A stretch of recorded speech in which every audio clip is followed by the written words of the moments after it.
بعض اوقات اچھے جملے، اچھی باتیں، اچھے لطائف جو ہیں وہ بہت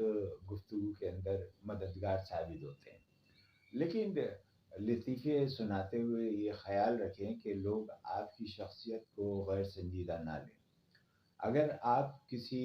گفتگو کے اندر لطیفہ بھی سناتے ہیں اور اس طرح ہنسی مذاق بھی کرتے ہیں تو فوراً سنجیدگی بھی اختیار کریں اور اپنے مطلب کی طرف بھی آئیں اور اپنی فروخت کے بارے میں بھی بات کریں۔ اب جو ہے گاہک کی توجہ جو ہے وہ آپ کیسے منتقل کرائیں اپنے کام کے بارے میں، اپنی پلان کے بارے میں، اپنے اس منصوبے کے بارے میں، اپنی فروخت کے بارے میں۔ تو اس کے لیے آپ کو ضروری ہے کہ آپ گاہک کو اس پلان کے بارے میں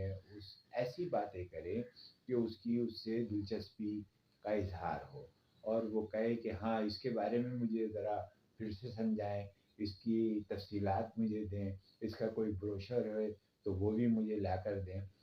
اور جب آپ گاہک کو یہ چیزیں فراہم کر دیں تو اس کو رضامند کرنے کے لیے کوشش کریں، اسے سمجھانے کی کوشش کریں، اسے پوری طرح تفصیل کے ساتھ ان نکات کے اوپر بات کریں، اس پالیسی کے ان ڈارک پہلوؤں کو بھی آپ نظر انداز نہ کریں، ان کو سامنے لے کر آئیں، ان کو ڈسکس کریں کہ اس میں یہ جو ہے نقصان بھی ہو سکتا ہے، یہاں پریشانی بھی ہو سکتی ہے، لیکن اس کا حل بھی بتائیں۔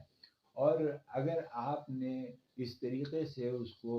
اس کا نقصان بھی اور فوائد بھی جو بتائے اور اس کو صحیح طریقے سے سمجھایا تو پھر جو ہے آپ کی سیلز کے اندر آگے بڑھنے کے امکانات ہو سکتے ہیں۔